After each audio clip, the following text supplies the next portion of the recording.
Hello everyone, PCS simplify channel में आपका स्वागत है। आइए, आज 5 सितंबर है। आज की डेली करंट अफेयर्स को शुरू करते हैं। जो पहली न्यूज़ है वो है स्पोर्ट्स से। ठीक है, हाल ही में सैफ अंडर 20 चैम्पियनशिप का आयोजन हुआ है। कहाँ पे? नेपाल में। ठीक, सैफ अंडर 20 ये किससे रिलेटेड है फ्रेंड्स? तो ये फ़ुटबॉल से रिलेटेड है। अब इसमें जीता कौन है? तो इसमें जीता है बांग्लादेश। किसको हरा करके? तो नेपाल को। और आयोजन कहाँ हुआ? तो नेपाल में ही हुआ। अब सैफ का फुल फॉर्म जान लेते हैं। South Asian football federation. ठीक, इसमें बांग्लादेश ने नेपाल को हरा करके इसको ट्रॉफ़ी को जीत लिया है। अब आइए थोड़ा हम ये बांग्लादेश के बारे में जान लेते हैं। आज आपको क्लास बहुत इंटरेस्टिंग लगी है क्योंकि मैंने थोड़ा इन्वेशन किया है इसमें। देखिए, ये हमारा इंडिया है। ठीक है, अब इंडिया के आप ईस्ट में जाओगे तो ये है बांग्लादेश। ठीक, पहले आप मैप अच्छे से देख लीजिए। ये हमारा इंडिया है और इंडिया के ईस्ट में कौन सा है? बांग्लादेश है। लेकिन बांग्लादेश जो है ना, इसकी सिर्फ 2 देशों से सीमा साझा होती है। किससे? एक इंडिया से होती है। ठीक, इंडिया से 4096 किलोमीटर की बॉर्डर लाइन शेयर होती है। और दूसरा, ये किससे बॉर्डर शेयर करता है? तो ये शेयर करता है म्यांमार से। ये देखिए, म्यांमार से बॉर्डर शेयर कर रहे हैं ये लोग आपस में। अब आइए बांग्लादेश की डिटेलिंग कर लेते हैं। ये है एक्चुअल बांग्लादेश का मैप। और इंडिया के साथ देखिए, इंडिया के किन किन राज्यों से बांग्लादेश बॉर्डर शेयर करता है। तो इंडिया से ये शेयर करता है आपका वेस्ट बंगाल से, यानी पश्चिम बंगाल से। ठीक, इसके बाद ये किससे बॉर्डर शेयर करता है? तो ये शेयर करता है असम से। असम से शेयर करता है। ठीक है, ये असम राज्य है। ये देखिए, असम लिखा है। ये पूरा घूम के ये असम यहाँ पे आ गया है। ये असम से बॉर्डर शेयर करता है। और ये यहाँ से जो ऊपर लाइन गई है सिक्किम तक, इसको कहते हैं चिकन नेक। तो चिकन नेक से होते हुए भी ये सिक्किम से भी बॉर्डर शेयर करता है। यहाँ पे इसने बॉर्डर लाइन शेयर की है। तो कितने राज्य मैंने अभी तक बताए? वेस्ट बंगाल, सिक्किम, असम। दूसरा कौन बॉर्डर शेयर करता है? तो दूसरा इनसे बॉर्डर शेयर करता है मेघालय। ठीक है, ये देखिए, मेघालय की पूरी बॉर्डर लाइन शेयर कर रही है। तीसरा इनसे कौन शेयर करता है बॉर्डर? तो जो चौथा नहीं, पांचवा, क्योंकि पहला वेस्ट बंगाल, दूसरा है सिक्किम, तीसरा है असम, चौथा है वेस्ट बंगाल। अब पांचवा आपका कौन सा है? तो पांचवा है आपका त्रिपुरा। क्वेश्चन बनता है कि भारत की कौन सी ऐसी राज्य है जो बांग्लादेश से 3 ओर से घिरी हुई है? तो वो है त्रिपुरा। त्रिपुरा की राजधानी क्या है? अगरतला है। अगर आप मैप को गौर से देखो तो त्रिपुरा से कनेक्शन भारत का बिल्कुल भी नहीं हो पाता अगर बीच में बांग्लादेश से रेल लाइन नहीं गई होती, क्योंकि हमको पूरा यूँ घूम के आना पड़ता और बहुत लंबा रूट हो जाता है। इसीलिए भारत इनके साथ मतलब मित्रवत संबंध बनाता है। इसीलिए अभी एक चटगांव टर्मिनल भारत को मिल गया था।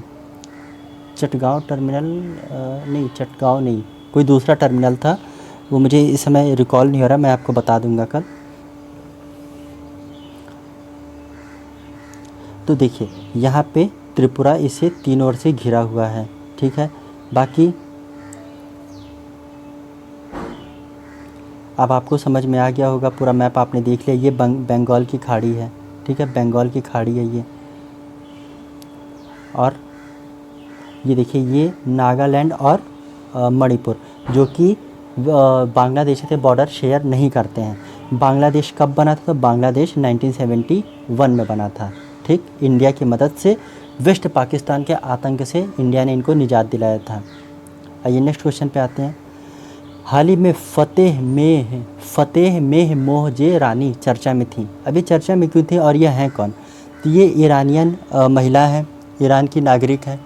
दूसरी चीज़, हाल ही में ईरान सरकार द्वारा महिला सरकारी प्रवक्ता इनको नियुक्त किया गया है। ठीक, और ये ऐसी बनने वाली पहली महिला हैं, पहली महिला। अब आप फ्रेंड्स, इस पे मैं इतना जोर क्यों दे रहा हूँ कि पहली महिला? जैसे कि आप जानते हैं कि ईरान एक मुस्लिम मेजॉरिटी देश है। वहाँ पे मुस्लिम पॉपुलेशन ही है। ठीक, कुछ 1-2% अदर रिलीजन के होंगे, लेकिन मेजॉरिटी में तो मुस्लिम है। दूसरी चीज़, मुस्लिम देशों में शरिया कानून को ज़्यादा फॉलो किया जाता है, तो शरिया कानून भी यहाँ पे चलता होगा। ठीक है, हाल ही में चलता होगा, क्या चलता ही है, यहाँ पे एक नैतिकता पुलिस है, आप लोगों ने सुना होगा। उनका काम क्या होता है कि जो भी महिला, जो वो लोग सर पे स्कार्फ बांधते हैं, मतलब अपने कानों को, मुस्लिम धर्म में एक रिवाज है कि महिलाएं अपने आप को पूरा ढक के रखेंगी। तो उसी के मद्देनज़र अगर कोई भी महिला अगर स्कार्फ ना बांधे हुए भी दिख जाती हैं, मतलब उनके कान खुले हुए भी दिख जाते हैं, तो वहाँ पे जो नैतिकता पुलिस है वो उनको गिरफ़्तार कर लेती है और फिर बाद में जो कार्रवाई होती होगी वो करते होंगे।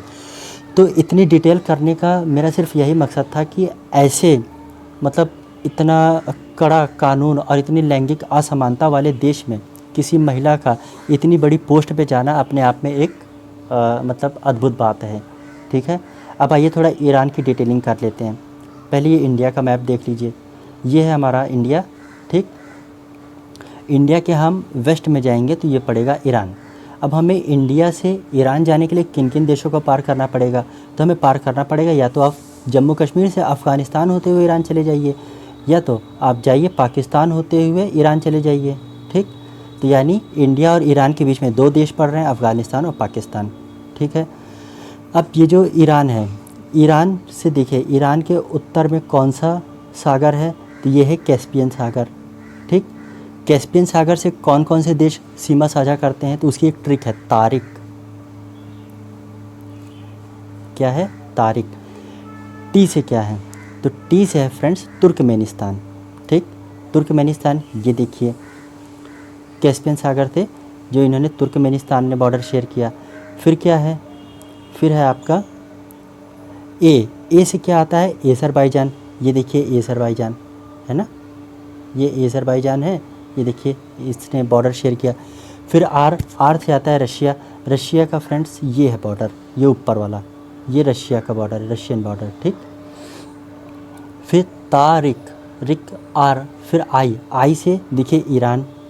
ठीक है, और के से आता है कजाकिस्तान। अब कजाकिस्तान कहाँ है, तो कजाकिस्तान फ्रेंड्स आपका ये है। तो कैस्पियन सागर से कौन कौन बॉर्डर शेयर करते हैं, तारिक में कौन कौन, तुर्कमेनिस्तान, एज़रबाईजान, रशिया, ईरान और कजाकिस्तान। ठीक है, अब थोड़ा इसका हम नीचे वाला पोर्शन देख लेते हैं। ये देखिए दो खाड़ियाँ हैं, कौन कौन सी है, तो एक है आपके ओमान की खाड़ी, दूसरी है आपकी फ़ारस की खाड़ी। अब ओमान की खाड़ी और फ़ारस की खाड़ी को कौन जोड़ता है, तो ये जोड़ता है जल संधि, कौन सी, हार्मूज़ जल संधि, स्ट्रेट ऑफ हार्मूज़। यहाँ पे ये देख रहे हैं आप, थोड़ा सा नाक निकला हुआ है यहाँ पे, ये बॉर्डर शेयर, मतलब इनको जोड़ता है कौन, स्ट्रेट ऑफ हार्मूज़। बाकी ये अरब पेनिनसुला है, इधर साइड ये आपका इराक है। ये आप मैप में कर लीजिएगा क्योंकि वीडियो बड़ी हो जाएगी अगर ज़्यादा डिटेलिंग की, इतना मैंने बता दिया, आप इसको देख लीजिएगा। नेक्स्ट क्वेश्चन फ्रेंड्स, ये काफ़ी इंपॉर्टेंट क्वेश्चन है, इसको आप ज़रूर से यूपी स्पेशल में नोट डाउन कर लीजिएगा। ठीक है, हाल ही में उत्तर प्रदेश महिला आयोग चर्चा में रहा था। क्यों चर्चा में था, तो यहाँ की अध्यक्षा बनाई गई हैं बबीता चौहान।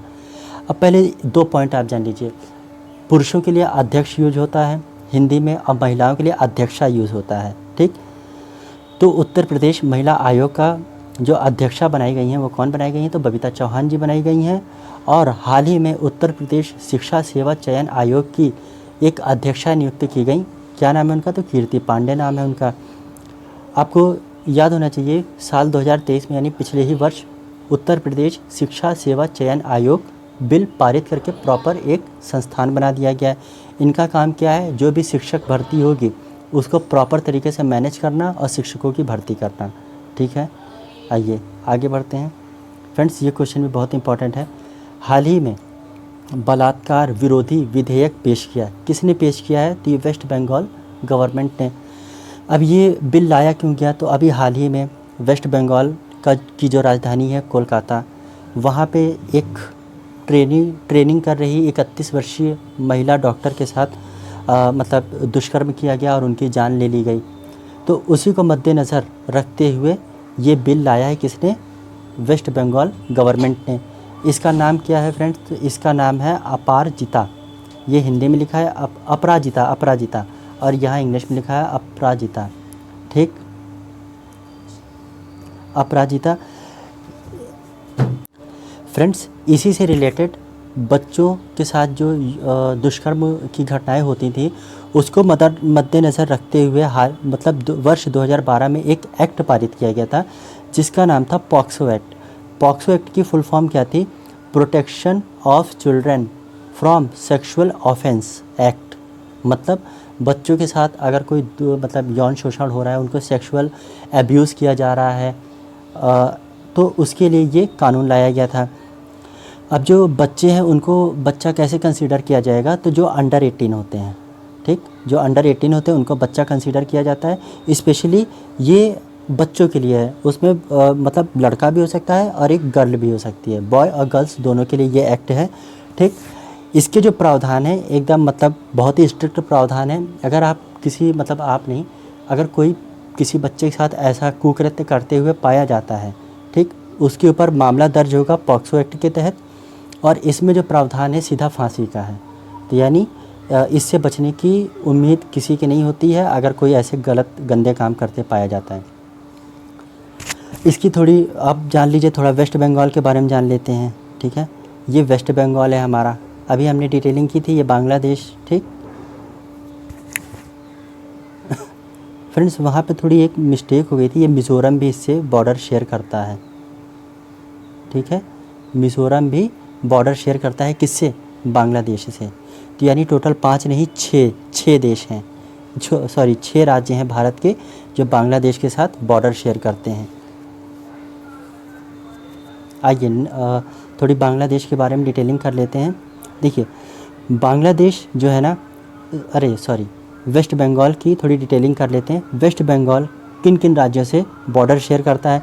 तो बगल में झारखंड है, बगल में ही बिहार है, ठीक है। इसके उत्तर में देखें तो ये सिक्किम है। और फ्रेंड्स ये जो एरिया होता है ये चिकन नेक कहलाता है, मतलब मुर्गे की गर्दन देखिए आपने कितनी पतली होती है, ठीक, और ऊपर से सर थोड़ा भारी दिखता है। तो उसी तरीके से एकदम चिकन नेक की तरह देखिए गर्दन है मुर्गे की, और ये सर है मुर्गे का, और ये गर्दन है। उसी तरीके से एकदम ये शो ऑफ होता है। अब इसने झारखंड, बिहार, उड़ीसा से ये बॉर्डर शेयर करता है वेस्ट में। नॉर्थ में किससे शेयर करता है? तो नॉर्थ में करता है सिक्किम से। अब आ जाइए इसके ईस्ट साइड में, तो ये है असम से शेयर करता है बॉर्डर, ठीक, बस असम से ईस्ट में असम से शेयर करता है। और 2 अंतर्राष्ट्रीय सीमाएं भी इसकी साझा होती हैं, किससे किससे? तो ये देखिए नेपाल से और दूसरा भूटान से, नेपाल और भूटान, ठीक है। आई होप आपको ये समझ में आया होगा। नेक्स्ट क्वेश्चन पे बढ़ते हैं। हाल ही में प्रधानमंत्री मोदी जी ने 2 देशों की यात्रा की है। वो देश कौन कौन से हैं? तो ब्रुनेई है और सिंगापुर है। ब्रुनेई इसलिए इम्पोर्टेंट हो जाता है क्योंकि भारतीय इतिहास में ब्रुनेई की यात्रा करने वाले प्रधानमंत्री मोदी पहले नेता हैं, ठीक। अब थोड़ा सा इनकी हिस्ट्री में जाते हैं। भारत ने वर्ष 1997 या 1996 में एक लुक ईस्ट पॉलिसी चलाई थी, लुक ईस्ट पॉलिसी, ठीक है। तो लुक ईस्ट पॉलिसी का मतलब क्या था? पूर्व की तरफ देखो, पूर्व की तरफ देखो, मतलब उनसे मित्रवत संबंध बनाओ और ऐसे काम करिए। लेकिन 2014 में जब बीजेपी गवर्नमेंट आती है तो उन्होंने इस चीज़ को थोड़ा एक कदम आगे बढ़ाया। उन्होंने कहा लुक ईस्ट नहीं, एक्ट ईस्ट, मतलब देखिए ही नहीं, एक्ट भी कीजिए। एक्ट करने का मतलब जाते हैं उनके साथ ट्रेड की बात करते हैं, ट्रेड बढ़ाते हैं, कल्चरल टाइज करते हैं, मतलब वहाँ के लोग भारत आएँ, यहाँ के लोग ब्रुनेई मतलब ईस्ट के देशों में जाएं और वहाँ पे मतलब अपने कल्चर को फैलाएं, वहाँ पे टूरिज़्म बढ़ाएं, वहाँ के लोग यहाँ आएंगे तो यहाँ टूरिज़्म बढ़ेगा। इससे क्या होगा? इससे आपका रोज़गार जनरेट होगा। तो ये इसका उद्देश्य था। तो अभी प्रधानमंत्री ब्रुनेई और सिंगापुर की यात्रा पे थे। नेक्स्ट क्वेश्चन पे आ जाइए। हाल ही में फॉर्च्यून इंडिया 2024 की लिस्ट जारी की गई। फॉर्च्यून इंडिया लिस्ट 2024 जारी की गई।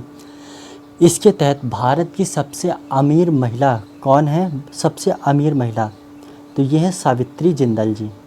सावित्री जिंदल जी भारत की सबसे अमीर महिला है। इसी लिस्ट के हिसाब से अगर हम देखें भारत के सबसे अमीर व्यक्ति तो वो मुकेश अंबानी हैं। अभी फोर्ब्स की भी सूची आई थी, उसमें भी उसमें गौतम अडानी नंबर 1 पे थे।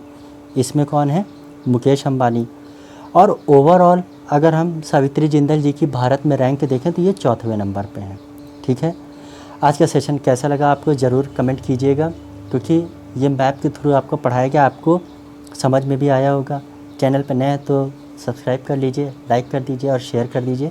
धन्यवाद और हैप्पी टीचर्स डे।